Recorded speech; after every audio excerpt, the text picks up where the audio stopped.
Gravity coming out on top in the end. I feel like the elongation of the game can mostly be attributed to the fact that we have, Poke Siege engaged team versus Poke Siege disengaged team. Yeah. Yep. There was a long portion of that game, I'd say the first 40 minutes, where the gameplay was relatively clean. The last 15 to 10 minutes of the game was a mess, honestly. Yeah.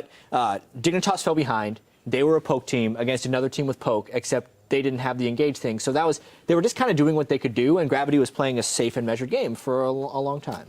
And what I really like about Gravity is actually specifically the Morgana pick and how it played into this game. Because it allows them to play all these long-ranged, high-damage champions, and then have a way to actually have them hit someone. You hit a Dark Binding, you can layer the Azir damage, you can layer the Corki damage, and cool things really happen here. We saw First Blood on Crumbs because of this. And what really made that special as well is the specific interaction it has against Janna. Because what Dignitas is trying to do is play this very disengage-heavy composition. Like, well, if you dive us, we'll disengage you with Janna. But like Azir, Corki, and Dark Bindings are immune to Janna knockbacks, essentially. Not to mention the Black Shield itself making you further immune, but just the fact that this defensive counterpick has zero impact on your engage was really stellar. And it was great play by Bunny Fufu. Every time they wanted a siege, they roamed him out of bot lane for a red buff invade. They roamed him out of bot lane for mid turret. They roamed him out of bot lane for top turret. And he was, I think, really instrumental in all the progress that Gravity made. Yeah, and when you end up getting a pick with a disengaged composition, it's so hard to capitalize on it. They were barely getting any turrets. They were barely getting anything. When they did find picks in the jungle, they had Azir on the opposite side on Gravity just zoning off Dignitas the entire time after they would get something that they should have been able to capitalize on, but because of the compositions and the way that they clashed against each other, they couldn't. Threat of the Morgana Binding definitely played a huge role in that game. I want to go all the way back to the beginning though, because we saw Gravity pull off the red buff invade and then had that immediate level 2 gank by St. Vicious mid, which actually did a fair amount in terms of setting Crumbs behind in the jungle. We saw him at an experience disadvantage the entire time, and Jat, you were talking about how that severely limits his ability to counter gank and get any of his lanes back into the game. Yeah, the early gameplay was actually pretty clever by Saint. I liked the straight red to red, but specifically it preys on Crumbs' refusal to just farm. He always wants to set up a counter gank, even when he's behind in experience. Like, he did a pretty good job taking control of the crabs. However, if you're doing that, you do that and then make sure you get the experience elsewhere. The crabs give you gold, the crabs give you vision, but they do not give you levels. And because he was under-leveled, it opened up later invade opportunities again and again, and it also greatly diminished his ability to, instead of counter gank, just gank, because if he does get counter ganked, he's guaranteed to lose. It's a recurring pattern for Crumbs. He is under-leveled, his ganks aren't working because of it, and Dignitas' lanes just get pushed until the game's over. Yeah, and I have to really commend Gravity's sort of playing around that aspect. We never saw Saint try to gank the lanes. Not really. He ran around, farmed his jungle, played Jarvan, tossed a flag, then hit minions faster. Yeah, well, they invaded red buff on multiple occasions. So those were cool, right? But he's not going for these like lopsided, okay, if like when you gank and counter gank, you're either like diving a turret, which is a risk to be the diver, and a counter gank works, or you're ganking someone who's pushed up, arguably over-leveled, has a bigger minion wave, and the counter gank means, well, we have a bigger minion wave, we win the fight. When you're going for just a dedicated invade, you're fighting on equal terms, more or less. And that was the only aggression we saw from Gravity, fights that would be on equal terms, not against bigger waves, not against a turret.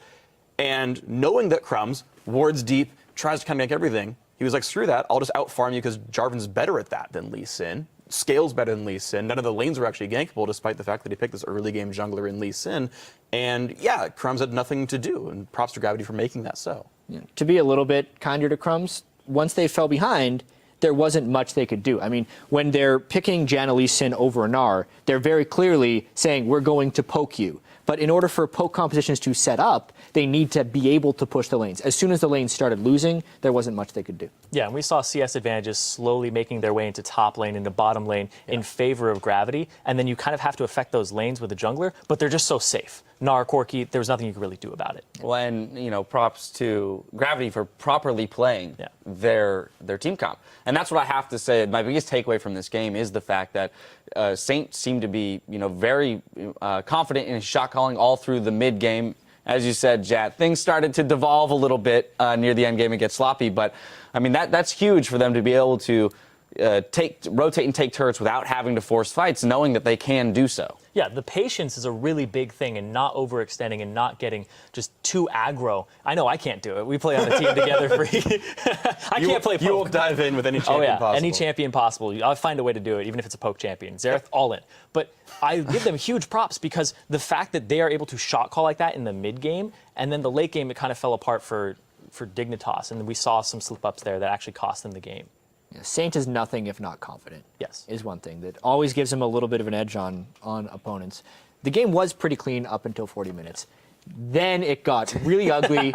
Kobe started losing his mind because they were backing when they should be pushing. Yep. They were deprioritizing objectives, and it appeared like something leaked into Crumbs' mind too. I love that Yeah. soundbite of Kobe going, "What are you doing? You have a top lane and bot lane pushing. Go take." That's what they spent 42 minutes setting up. Right. And they're just like, well, you know, Dragon's in live, but in a minute and a half. Right. So we should get items. Let's go back and buy. Never going to fight us. Absolutely. Can I play devil's advocate and say, like, hey, Dragon 5 is a good win condition, and, like, just play completely without risk, like, re-heal up, put the wards back down? Like, I'm not saying it was the right can't. odds-on choice, but certainly you can't completely complain about Dragon 5. absolutely. Consciously chose that, like dead outright. They were like, okay, they have to clear these minion waves. That'll give us time to go to Dragon and set it up because there was a minute. I tend to agree. And to their credit, they did secure the 5th dragon, Yes. and that was a huge factor in actually being able to close out the game. So I'll give you that. Yeah. I do want to jump though to a replay. 48 and a half minutes in, a questionable decision by Crumbs.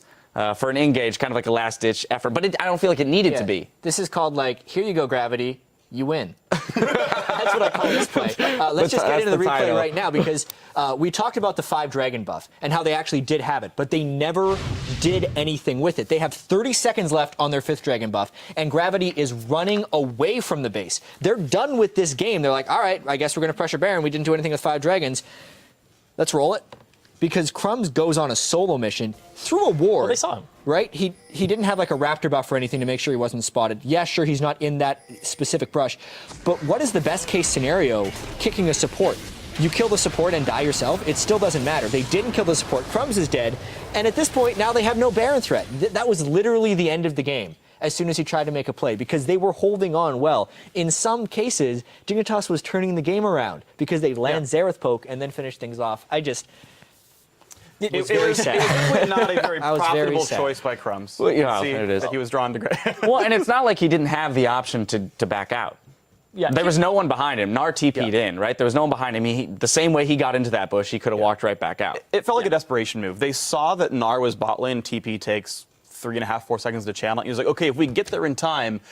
He almost had a 4-man knockup. Like, it was almost awesome. Okay, he missed, sure. And again, it was the wrong choice. In his mind, he's like, 3-man knockup, Nar's not here, Xerath hits everything, maybe that's the fight. They think they caught them on a flank. Obviously, that wasn't the case. And if he hit that kick, I want to see what would have happened, because he wouldn't have taken all the damage back as the knockup. But definitely an unfortunate misplay. Made it look worse than it was. Yeah, I do not advise flanking with a poke composition, but it was the only way that they could engage. Because, like Generally, you said before, it was disengage versus hard engage, and that was the only difference between the poke siege comps.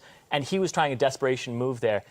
I do have to say, if you drafted Gravity or Dignitas in your fantasy league, you're not winning anything this week. Not too many kills in that game. I have SK and Fnatic. Well, I good do to have go. to say again, a fairly well played game on the side of Gravity in terms of taking their early game, playing their comp properly through the mid game, closing out the game pretty solidly. Some questionable decisions on the side of Dignitas. Hopefully they can patch up some of that, with a new coaching staff or whatever it is. We saw that video where they're willing to give each other a lot of criticism within the team. So hopefully that dynamic will continue to grow and they'll be able to sort things out. We are just getting warmed up here, though. So after the quick break, Team 8 will battle it out with Coast. Stay tuned. Yeah, I think if they... Profitable. Profitable. Our Gravity versus Team Dignitas. One shot. Very If low. Crumbs had hit that Q, he'd be... Oh, they got it! Oh, Buddy Fufu, he has lasagnas. He can still use it. That's exactly what he was counting on, but he still gets popped. He's gonna kick somebody right through the whole team! Oh, They buddy. It's funny. That's going to be the attack. Can they get in? They're not giving Dignitas any room to breathe. The Blast Gnar comes in. Haunter's in Mega Gnar form. That's going to be Gravity picking up another game in the spring split.